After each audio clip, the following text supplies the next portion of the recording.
அனைவருக்கும் வாசன் டெய்லர்ஸின் அன்பான வணக்கம். இன்றைக்கு நம்ம பார்க்க போகிற வீடியோ ஒரு நார்மல் நெக்குக்கு எப்படி கிராஸ் பீஸ் வச்சு எம்மிங் போடுறது அப்படிங்கிறத இந்த வீடியோவில் நம்ம பார்ப்போம். இப்போ நார்மலாக உள்ள ஃபுல் வாயில் சட்டையில் உள்ள மிஸ்டேக்குகள் என்னென்ன அப்படிங்கிறத பார்த்துருங்க. என்னோட அனுபவத்தை தான் நான் உங்ககிட்ட சொல்கிறேன். துணி கட் பண்ணி போட்டால் தைக்கிறதுக்கு பிள்ளைங்கள் தப்பாங்க. நம்ம கூட இருந்தே நம்ம சொல்ல இப்படி கேட்டு தைப்பாங்க. இப்போ தைக்கிற பிள்ளைங்கள்லையே சில பிள்ளைங்கள் நல்லா நீட்டாக பிடிச்சி தைச்சிருவாங்க. சில பிள்ளைங்கள் கழுத்தோட அளவை கொஞ்சம் இழுத்து தைச்சிருவாங்க. அது நம்மளை அறியாமையே நம்ம மிஷினில் வச்ச உடனே பெருசாக்கி தைச்சிருவோம். மேலே தான் நம்ம கிராஸ் பீஸ் வச்சு தைப்போம். நம்ம அந்த கிராஸ் பீஸை மட்டும் பிடிச்சு நீட்டாக தைக்கணும். கீழே உள்ள இந்த கழுத்து பகுதியை நம்ம பிடிச்சி இழுத்துட்டோம் அப்படின்னா இது கிட்டத்தட்ட 1 இன்ச்சு 1.5 இன்ச்சு 2 இன்ச்சு அப்படின்னு பெருசாயிரும். பின்பக்கம்லாம் அந்த மாதிரி ஆயிரும். அதனால அந்த மாதிரி நம்ம தைக்கக்கூடாது. பேக்கெல்லாம் நீங்கள் தைக்கையில் அப்படியே மிஷினில் மெதுவாக இதை அச்சா நான் இப்போ எப்படி பிடிச்சி இப்படி வைக்கேன் பார்த்தீங்களா, இதே மாதிரி தான் நீங்கள் இது டேபிளில் இருக்குது. மிஷினில் வைக்கையில் அப்படி மெதுவாக இதை எடுத்து நீங்கள் வச்சுட்டு மேலே உள்ள கிராஸ் பீஸை மட்டும் கையில் பிடிச்சி கீழே உள்ள துணியில் இந்த மாதிரி இப்படி சுருக்கு மட்டும் எதுவும் வராமல் இருக்கிறதுக்கு மட்டும்தான் நீங்கள் பிடிக்கணும். நம்ம தைக்கையில் இப்படி பிடிச்சி அது மேலேயே நம்ம வச்சு தைச்சிருவோம். பிறகு பிரித்து தைக்கிறாப்புல நம்மளுக்கு இருக்கும். அதுக்கு மட்டும் நம்ம இதை நல்லா இப்படி ஒன்று போல் வச்சுட்டு அதை ஒன்று போல் இதை கீழே உள்ள துணியை இழுத்துறாமல் மேலே உள்ள கிராஸ் பீஸை மட்டும் வச்சு நீட்டாக நம்ம தைச்சிக்கிட்டே வரணும். நீங்கள் சட்டை தைச்சாலும் நான் நல்லா தைப்பேன் அப்படிங்கிற மாதிரி நீங்கள் அழகாக தைங்க. கிராஸ் பீஸ் கட் பண்ணுறதுக்கு 1 இன்ச்சு நம்ம கட் பண்ணுனா போதும். இப்போ எங்களுக்கு ரொம்ப வருஷம் ஆகிட்டனால நாங்கள் 1 இன்ச்சு கட் பண்ணி அந்த ஒரு ஃபுட் அளவு 1/4 இன்ச்சு இருக்கிறது போல் அப்படியே வச்சு தைச்சிருவோம். உங்களுக்கு கொஞ்சம் பிகினர்ஸாக இருக்கிறீங்க அப்படிங்கிறப்ப ஒன்றும் பிரச்சனை கிடையாது. இந்த மாதிரி ஒரு ஸ்கேல் எடுத்துக்கோங்க. இது 1 இன்ச்சும் ஒரு கோடும் இருக்கும்.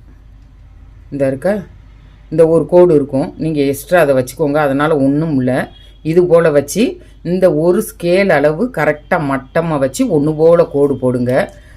ஏன்னா மேலேருந்து கீழே வரைக்கும் அப்படியே அந்த துணி ஒன்று போல் இருந்தால் தான் நம்ம மடிச்சு விட்டு எம்எம் தைக்கையில் ஒரு இடம் பெருசா ஒரு இடம் சிறுசா அந்த மாதிரி இல்லாமல் நல்லா அழகாக இருக்கும். இப்படி போட்டுக்கோங்க. இந்த கோடு போட்டிருக்கோம். அதுலேயே இப்படி வச்சு இன்னொரு கோடு போட்டுக்கோங்க. இந்த கோடுலேயே வச்சு அடுத்தடுத்து ஒரு 5-6 கோடு போட்டுக்கோங்க.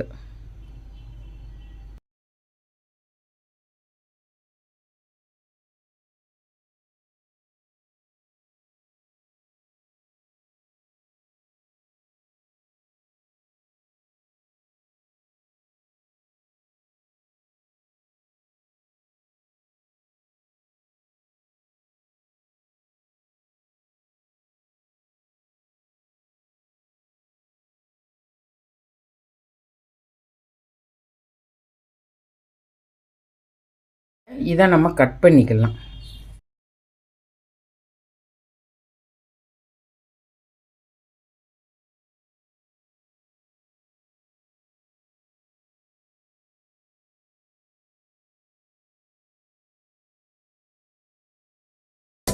இதே போல் எல்லாத்தையும் கட் பண்ணிவிட்டு காமிக்கிறேன். இப்போ எல்லாமே நம்ம கட் பண்ணிட்டோம். இதை எடுத்து வச்சிடலாம். இப்போ இந்த 2 பீஸ் எடுத்துருக்கேன்னா இதை இந்த இருக்குது. இந்த ரெண்டுமே இந்த மாதிரி கட்டில் இருக்குது. இதை 2ஐயும் இப்படி வச்சு நம்ம தைக்கணும். இதை 2ஐயும் இப்படி வச்சு தைக்கணும். இப்படி வச்சு தைக்கிறப்ப ஒரு சின்ன முக்கோணம் கணக்காக வரும். இந்த வருதா? அதே போல் இந்த பக்கமும் வரும். இதை நம்ம இப்படி தச்சு இப்படி வரையில் இதை இப்படி திருப்பி உடையில் இந்த இருக்க இது போல் வரும். இந்த மட்டமும் ஒன்று போல் வரணும். இதை திருப்பி உடையில் இது போல் வரணும். உங்களுக்கு ஒரு நூல் ஏற்றி இறக்கி வந்துச்சுன்னா நீங்கள் இந்த நூலை பிரித்து விட்டுட்டு இதே போல் வச்சு தைக்கணும். இப்படி தைக்கையில் இது எல்லாமே ஒன்று போல் வரணும். இதை நல்லா தெரிஞ்சுக்கோங்க. இப்போ இதை எப்படி தைக்கிறதுங்கிறத நான் உங்களுக்கு தச்சு காமிக்கிறேன்.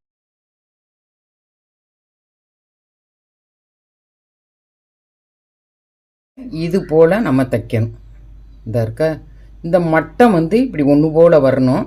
தச்சா பிறகு பாகம் இருக்குல்ல அதை நம்ம இப்படி கட் பண்ணிடணும். இந்த இருக்கா, இதை வந்து நம்ம இப்படி கட் பண்ணிடுறோம். கட் பண்ணோன்னே இந்த மாதிரி வரும். இந்த இருக்கா, இது போல் வரும். இதே மாதிரி நான் எல்லாத்தையும் உங்களுக்கு தச்சிட்டு காமிக்கிறேன். இது போல் ஜாயின் பண்ணி இப்படி ஒன்று போல் கொண்டு வரணும். இந்த அளவுகள் வந்து இப்படி ஒன்று போல் இருக்கணும். இது போல் ஸ்கேல் வச்சு நீங்கள் ஒன்று போல் போட்டுக்கோங்க. அடுத்த ஜாயிண்ட்டு, இந்த ஜாயிண்ட்டில் லைட்டாக ஒரு முக்கோணம் கணக்காக வரும் பார்த்தீங்களா, அதை நம்ம அப்படியே கட் பண்ணிக்கிடணும். இது போல் தான் முதல்ல நான் ஒன்று சொல்லி கொடுத்தேன், அதே போல் தான் எல்லாமே நான் வச்சு தச்சுருக்கேன். இது போல் கிராஸாக வச்சுக்கணும். இப்படி கிராஸாக கொடுக்கையில் இந்த துணி இதே போல் நீளமாக அழகாக வந்துடணும். முன்கழுத்து நம்ம இப்போ தைக்கிறப்ப நீங்கள் வந்து வீப்பட்டி கொக்கிப்பட்டி வைக்கிற இடம் ரெண்டுமே இப்படி ஒன்று போல் நல்லா கரெக்டாக இருக்கா அப்படிங்கிறத செக் பண்ணி பார்த்துக்கிடணும். இது போல் நீங்கள் பார்த்துட்டு அதுக்கப்புறம் தான் நீங்கள் வைக்கணும். இந்த தையல் பகுதி உள்பக்கம் இருக்கட்டும். இதில் வந்து இதை வந்து நம்ம கட் பண்ணிக்கிடுவோம். இந்த கிராஸாக இருக்கிறத நம்ம இப்படி கட் பண்ணிக்கிடுவோம். பண்ணிவிட்டு இதை வந்து இப்படி மடிச்சுக்கிடுவோம். இந்த இருக்க ஒரு 1/4 இன்ச்சு இருக்கிறது போல் மடிச்சுக்கோங்க. இதை வந்து இப்படி வச்சுக்கோங்க. இப்படி வச்சுக்கோங்க.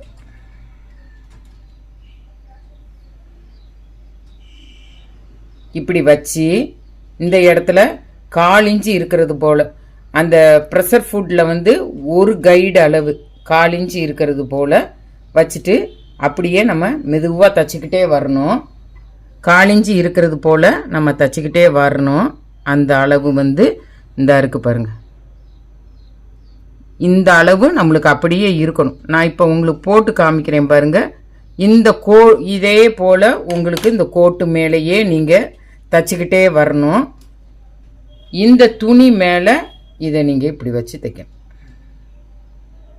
இந்த அளவுகள் எல்லாம் ஒன்று போல் இப்படி வச்சு நீங்கள் இதில் லேசாக இப்படி பிடிச்சி இதே போல் வச்சு தைக்கணும். இது உள்பகுதி, சட்டையில் உள்ள உள்பகுதி. இது மேலே வந்து நம்ம வச்சு தைக்கிற இடம். இதே போல் நீட்டாக வச்சு நம்ம மெதுவாக தைக்கணும். நான் தைக்கிறத காமிக்கிறேன் எப்படின்னு பாருங்கள். லாக் ஸ்டிச் போட்டுக்கோங்க. கீழே உள்ள துணியை எக்காரணம் கொண்டு இழுக்கக்கூடாது.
நம்ம முடிக்க போகிறோம்.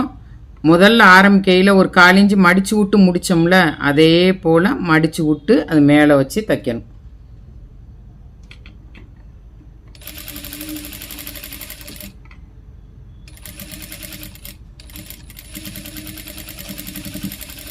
தச்சு லாக் ஸ்டிச் போட்டு நம்ம எடுத்துக்கிடணும். இப்போ நம்ம இது தச்சாச்சு. தச்சா பிறகு எப்படி இருக்குது அப்படிங்கிறத பார்ப்போம். இந்த இருக்குது பார்த்தீங்களா, இந்த இடத்துல நம்ம 1/4 இன்ச்சு மடித்து விட்டு லாக் ஸ்டிச் போட்டு அப்படியே நம்ம கொண்டு போனோம். இருக்க நான் சொன்னேன் பார்த்தீங்களா, ஒரு கைடு 1/4 இன்ச்சு இருக்கிறது போல் அப்படியே தச்சுக்கிட்டே வரணும். இந்த கீழே உள்ள துணியும் இதே மாதிரி வரணும். இந்த இருக்கு பாருங்கள், உள்ள பகுதி இப்படி இருக்கணும். உள்ள பகுதியில் தையல் இந்த இருக்குது. இந்த இருக்கா, இது ஃபுல்லாக இப்படி வர்றப்ப இந்த இடத்துல எந்த ஒரு பிசுரும் இல்லாமல் இது போல் இப்படி நீட்டாக வரணும். நான் சொன்னேன் பார்த்தீங்களா, 1/4 இன்ச்சு இருக்கிறது போல் இந்த கோடு போட்டிருக்கேன் பார்த்தீங்களா, அது மேலேயே தைங்க. உள்ள அளவு ஏற்ற இறக்கம் வரக்கூடாது.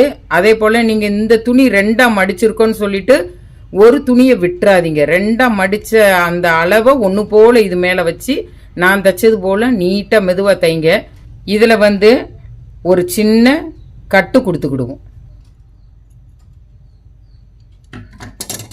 இந்த இருக்குல்ல, இது போல் ஒரு கட்டு கொடுத்துக்கிடலாம்.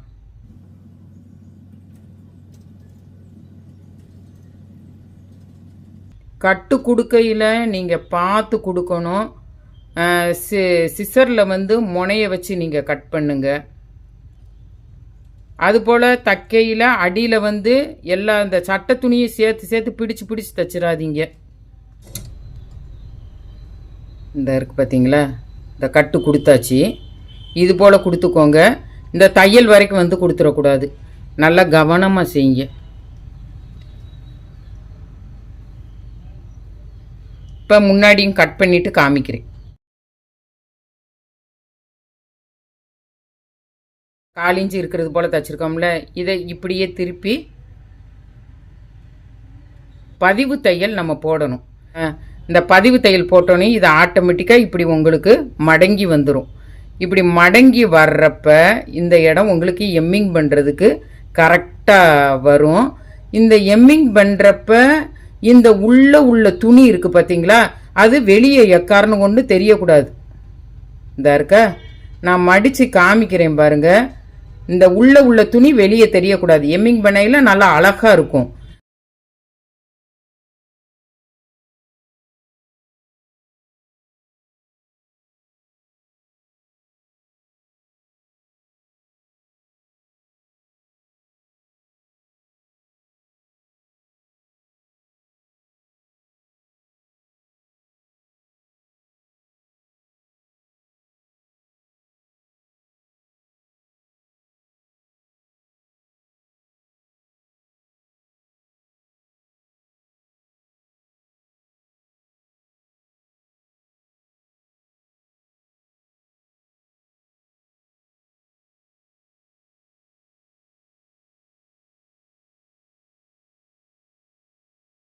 தச்சா பிறகு இது போல தான் இருக்குது. நீங்கள் இன்னும் ஒன்று நான் சொல்லிடுறேன். நான் சொன்ன மெத்தட்லேயே நீங்கள் தைச்சிங்கன்னா இந்த துணி வந்து வெளியே தெரியாது. இது வந்து நீங்கள் தச்சா பிறகு இந்த துணியை மட்டும் லைட்டாக நம்ம கட் பண்ணிக்கிடுவோம், வெளியே தெரியாமல் நம்ம கட் பண்ணிக்கிடுவோம் அப்படின்னு சொல்லிட்டு நீங்கள் இந்த இடத்துல வந்து கத்திரி எடுத்து வைக்காதீங்க. எவ்வளோதான் எக்ஸ்பீரியன்ஸ் இருந்தாலுமே எங்களுக்கே இந்த சட்டை வந்து இங்கே எதுவும் கட்டாயிரும். இந்த உள்ள துணி வெளியே தெரியாது.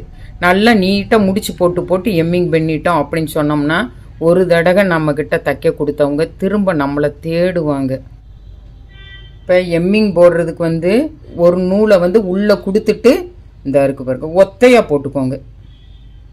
போட்டு இந்த இடத்துல இப்படி ஒரு முடிச்சு போட்டுக்கோங்க. இது போல் முடிச்சு போட்டுக்கோங்க. பதிவு தையல் போட்டிருக்கோம் பார்த்தீங்களா, அதனால இது ஈஸியாக நம்மளுக்கு மடிப்பு வந்துடும். நிறைய பேர் வந்து இதை இப்படி மடிச்சுக்கிடுவாங்க.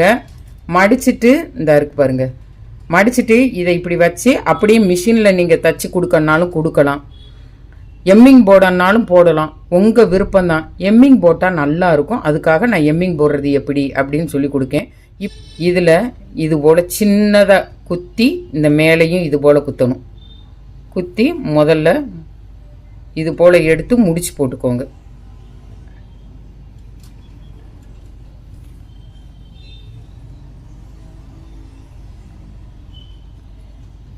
போட்டுட்டு இதை இந்த மாதிரி போட்டு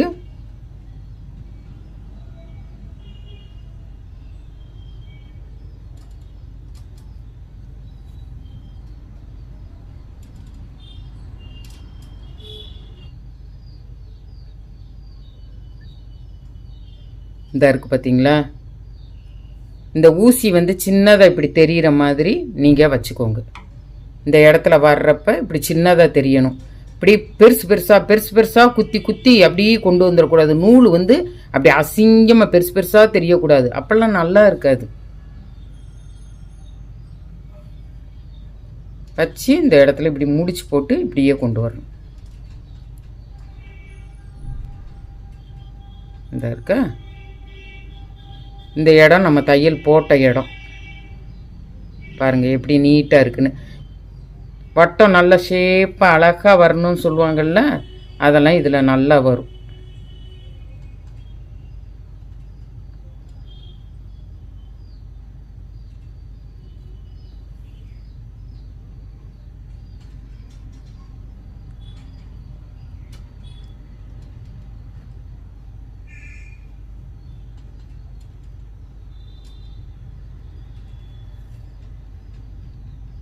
நேரமாகும்னு நினைக்காதீங்க. முதல்ல கொஞ்சம் அந்த அப்படி தொடர்ந்தண்டியும் தான் நேரம் ஆகும். பிற நம்மளே அறியாமல் நம்ம கை நல்லா ஸ்பீடாக வரும், நம்ம வேகமாக தைச்சிடலாம்.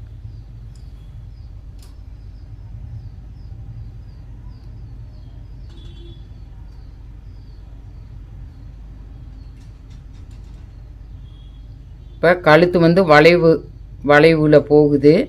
அந்த கிராஸ் இருக்கிறனால அது நல்லா அப்படி ஒன்று போல் அந்த வளைவுக்கு தக்கனே அந்த கிராஸ் வந்து வளைஞ்சிக்கிடும்.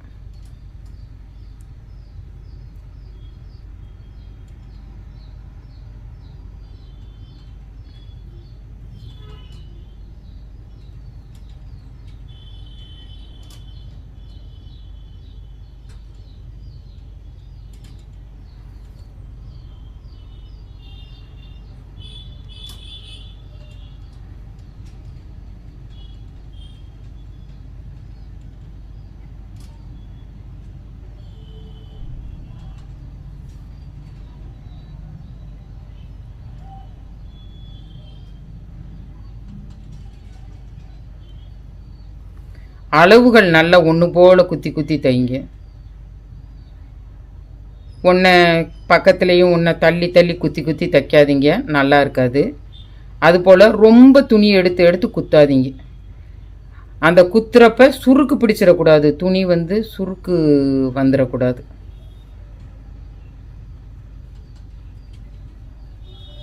நூல் வந்து வெளியே தெரியக்கூடாது. நூல் வந்து லைட்டாக அப்படி குத்தி குத்தி எம்மிங் பண்ணது தான் தெரியணும். இந்த இடத்துல வளைவு வருது பாருங்க, அந்த வளைவில் வந்து அதுவாக இந்த இந்த நல்லா ஒன்று போல் வந்திருக்கா, இது போல் வரணும். இப்போ பாருங்கள், இந்த முன்கழுத்து பாருங்கள், இந்த முன்னாடி இன்னும் இந்த இடம்லாம் எம்மிங் பண்ணாமல் தான் இருக்குது. ஆனால் அந்த அச்சு பாருங்கள் நல்லா அழகாக வந்துடும். இந்த தெரியுதா, அச்சு நல்லா அழகாக வரும். இதே போல் நான் அந்த பக்கம் வந்து முடிக்கிறப்ப காமிக்கிறேன், அப்படியே பின்னாடி தைச்சிக்கிட்டே வரேன். இந்த முன்னாடி இந்த இடம் தைச்சோம் பார்த்தீங்களா, இதே மாதிரி தான். நம்ம இதெல்லாம் கரெக்டாக தைச்சிட்டோம்னா அது தன்னாலே மடிப்பு கொடுத்துக்கிட்டே இருக்கும், நம்ம டக்குன்னு தைச்சிக்கிட்டே போயிடலாம். இதே மாதிரி தான் தைக்கணும். நான் அது வரைக்கும் தைச்சிட்டு உங்களுக்கு காமிக்கிறேன். எம்மிங் போட்டு முடிச்சாச்சு. முடித்த பிறகு எப்படி இருக்குது அப்படிங்கிறத பாருங்கள். இந்த வளைவு பகுதி வந்து இந்த இருக்கு பாருங்க, பை புலாமல் நல்லா ஒன்று போல் வலுவலுன்னு இருக்கா, இந்த இருக்கா.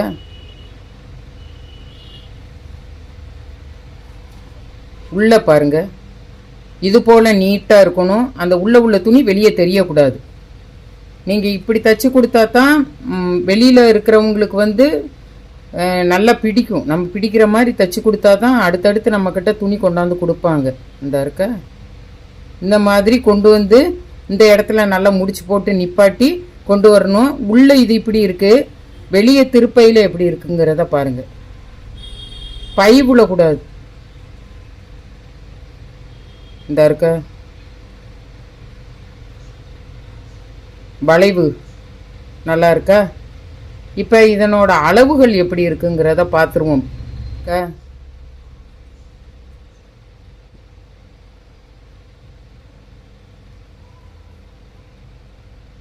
இதில் இந்த இருக்கு கோடு, இதில் இந்த இருக்கு கோடு, இந்த இருக்கு கோடு.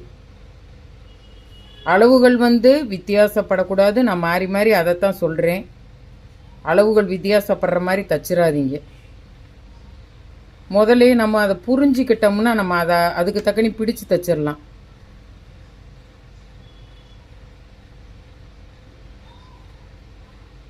இந்த கோடு இந்த இருக்கு, இந்த இருக்கு தை, இந்த இருக்கு இந்த கோடு இந்த இருக்கு.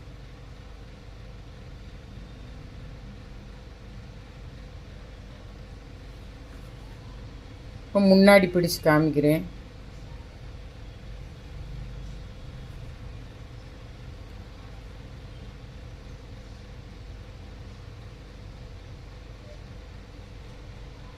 இது போல தான் இருக்கணும். இப்படித்தான் தைக்கணும். இந்த வீடியோவை பற்றி உங்களுக்கு எதுவும் சந்தேகம் இருந்தால் கமெண்ட் செக்ஷனில் கேளுங்க, நான் பதில் சொல்கிறேன். நன்றி, வணக்கம்.